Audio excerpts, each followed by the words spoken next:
karena dipecat oleh atasan. Dalam kemarahan, Nelson udah mengancam membunuh pemilik. Tapi lalu ia udah kesal. Akhirnya, ia menemukan ia udah meninggal. Nelson terkejut. Dia terus menggosok pisau itu berulang kali. Untuk yakin memastikan ini bukan lelucon. Tapi darah di mana-mana dengan ekspresi curiga. Akan membuat Nelson dihukum. Sekarang ia bahkan tidak bisa mengembalikan pisaunya. Dia hanya bisa memegang pisau dan berlari seperti orang gila. Tapi orang yang pernah mengancam bos sepertinya langsung dianggap oleh rekan kerja sebagai pembunuhnya. Polisi bergegas ke tempat kejadian. Untuk menghindari kecurigaan, Nelson secara khusus menyiapkan sapu tangan. Berpura-pura pulang dengan hidung berdarah. Memang cerdas. Sekaligus, pembunuh nyata. Juga berhasil menggunakan tali pelarian. Nelson melarikan diri ke jembatan. Ia mau melempar pisau itu. Tapi nggak bisa. Pisau dilempar. Menarik garis sempurna di langit. Kemudian jatuh ke kapal patroli polisi. Setelah melihat itu, ia buru-buru kabur. Tapi sebenarnya ia tak perlu lakukan gitu. Karena kantor bos memiliki kamera pengintai. Polisi membenarkan wajah pembunuh tersebut. Tapi Nelson tak tahu sama sekali. Ia bertemu polisi. Ia sangat takut. Sampai larut malam ketika polisi pulang kerja. Ia baru keluar. Nelson ngomong dengan orang tua ia akan kabur sebentar waktu. Lalu ia ke ATM. Ia hendak melarikan diri. Tapi ia ingat. Jika menarik uang Anda, keberadaan ia akan terungkap. Jadi Nelson melempar semua uang. Hanya menyimpan 30 sen. Setelah menyeka semua darah di tubuhnya, ia buru-buru lari ke stasiun. Gimana 30 sen cukup untuk dibelanjakan? Pembeli tiket berkata pergi ke surga dengan Wowi. Nelson tak cara yang lain, ia cuma bisa melepaskan jam tangan. Dengan begitu ia dapat mengubah tiketnya. Di sisi lain, pembunuhnya telah berhasil mencuri sebuah mobil jeep. Dalam perjalanan, ia bertemu Nelson lagi. Mereka menatapnya. Pembunuh takut. Kok ia muncul di sini? Tapi ia nggak tahu. Nelson sama sekali tidak bisa melihat bagian luar. Tidak lama kemudian, Nelson ditendang keluar dari mobil. Ternyata kondektur hanya menjual setengah tiket. Sekarang memang baik. Nelson harus tinggal di alam liar. Ia berjalan kaki sampai malam. Saat haus, ia makan buah-buahan. Saat lapar, ia makan jamur. Untungnya, Tuhan masih sayang. Secara kebetulan Nelson menemukan sebuah jeep yang terbengkalai. Itu mobil yang dicuri si pembunuh. Nelson menyetir mobil ke motel terdekat. Akhirnya, ia juga bisa istirahat. Selama proses check-in, Nelson dengan cepat menggunakan trik. Ia gunakan nama palsu. Menulis nama dalam daftar. Untuk menghindari penyidikan polisi. Ia memilih kamar gelap. Tapi pemilik melihat nama Nelson. Ia tercengang. Christensen, Ditleski, Don Hillman. Bisakah Anda memikirkan nama seperti itu? Pasti akan menarik perhatian. Tentu saja di koran.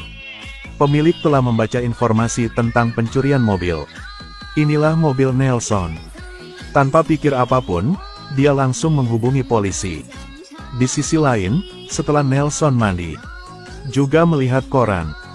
Ya Tuhan, mobil itu dicuri kemarin pagi. Udah ditemukan. Polisi memang keren. Nelson menabrak dinding dengan marah. Kebetulan, si pembunuh di samping. Udah tiba. Nelson hanya bisa memakai penutup wajah. Tapi polisi tak perhatian ia. Karena pembunuh tinggi 1,8 meter. Dan Nelson tingginya hanya 1,70 meter. Tepat saat ini, pembunuh pikir ia udah ditemukan. Dia mengambil 2 pistol. Menembak polisi terus-menerus. Nelson memanfaatkan situasi kacau itu. Ia berlari keluar. Ia pikir polisi menembaknya. Harus kuakui polisi ini lemah. cuma dapat menembak mata penonton. Mereka bahkan membiarkan si pembunuh mencuri mobil polisi. Saat ini, Nelson berlari ke trek. Ia memanjat sebuah kotak. Ia melompat ke bawah. Memang susah untuk mengikuti kereta. Tapi pembunuh udah melihat semuanya. Ia tak pikir apapun. Nelson melihat tumpukan makanan kaleng di gerbong kereta. Dia mengupasnya dan memakannya. Di sisi ini, si pembunuh sedang berkomunikasi dengan pelanggan. Ternyata itu adalah wakil presiden perusahaan. Pembunuh itu mengatakan bahwa ada orang asing yang mengikutinya. Ia mau lolos. Paksa harus membunuh orang itu. Di sisi lain, tidak perlu pembunuh untuk menembak. Dia hampir mati. Ternyata makanan kaleng di kereta itu sudah kadaluarsa. Usia mereka lebih tua darinya. Nelson dibawa ke rumah sakit dalam keadaan keracunan. Pembunuh juga mengikutinya. Saat sadar, Nelson bimbang akan ditangkap. Jadi dia mengambil pakaian dari pemilik tempat tidur berikutnya. Kok cocok gitu? Namun keberadaannya masih belum diketahui. Pembunuh yang menyamar sebagai dokter. Dia mengeluarkan pisaunya dan bersiap untuk menyerang. Tapi tiba-tiba ada banyak polisi mendekatinya. Nelson pikir mereka kesini untuk menangkapnya. Jadi dia dengan cepat menyambar koran pasien. Tapi polisi tak peduli sama sekali. Adapun dua idiot memperebutkan koran. Sebaliknya, mereka ke arah pembunuh. Dr. Martin, kan? Ya betul. Kamu perlu kalian. Rekan saya menyakit jantung, harus selamatkannya. Pembunuh juga bisa mengikutinya. Akibatnya, rekan yang malang itu tewas. Tapi polisi agak bingung. Ia tanpa curiga. Ia dengan ramah mendorong si pembunuh. Jangan sedih, kamu udah berusaha keras. Pembunuh itu berkata dia ingin diam. Lalu kabur. Pria ini meninggalkan rumah pertama kali. Kebetulan, ia bertemu gadis pesona. Nelson bertanya ia. Apa kau takut aku orang jahat? Mari ngomong. Cuma kamu tak takut aku juga baik. Lalu ia pingsan. Ternyata, gadis itu mengalami gangguan tidur. Rem cepat membuat kepala Nelson terbentur. Setelah sadar, Mary sangat malu. Bagaimanapun, ia juga mengantarnya pulang. Gak mau pulang. Nelson buru-buru memasang sabuk pengamannya. Mary tahu dia tidak punya tempat lain untuk tinggal. Mary sementara mengajaknya ke rumahnya. Tapi ayahnya tak senang. Karena bank ia akan bangkrut.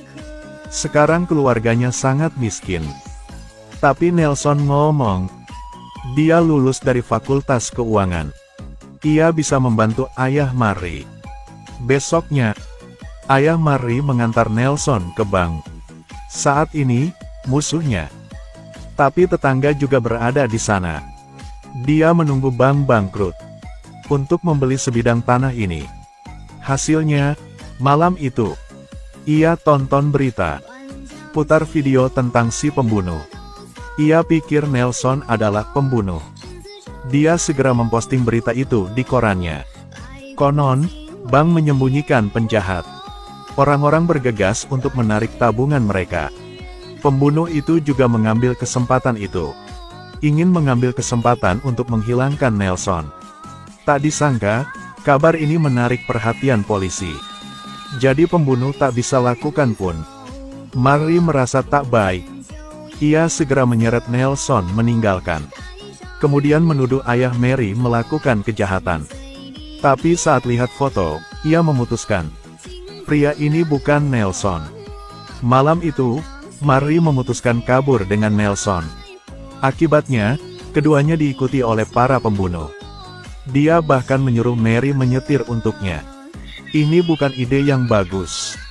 Polisi pun menerima laporan tersebut. Mereka kabur ke Meksiko. Di jalan, Nelson mengungkapkan ketidakpuasannya dengan potretnya. Tak mirip. Pembunuh itu merebut koran itu. Inilah aku. Sekarang, Nelson baru menyadari. Tapi pembunuh adalah agen elit. Nelson belum menjelaskan apapun. Rasa kantuk Mary muncul lagi. Mobil itu menabrak taman. Segera setelah itu, sejumlah besar polisi. Pembunuhnya tidak punya cara untuk lari. Ia mengantar mereka berdua ke tempat yang tinggi. Lalu dia mengatakan banyak alasan. Aku menyandera. Jangan tembak. Maaf, Kak. Kami tidak ingin ada yang terluka. Jadi menurutmu aku ingin terluka? Baiklah, kami berjanji kami tidak akan menyakitimu. Apakah Anda punya saran? Aku tak yakin. Beritahu penembak jitu untuk mengambil posisi. Aku bisa mendengarnya. Maaf. Saat polisi tak tahu lakukan apa, maka Nelson diperhatikan pembunuh. Mary menusukkan jarinya langsung ke lukanya. Rasa sakit menyebabkan si pembunuh kehilangan keseimbangan. Jatuh ke tanah. Untungnya, dia mendapat papan. Nelson buru-buru membantunya. Akhirnya udah terlambat. Pembunuh udah ditangkap. Nelson akhirnya menghilangkan keraguannya. Kemudian dia diakui oleh Maria. Akhirnya mereka hidup bahagia.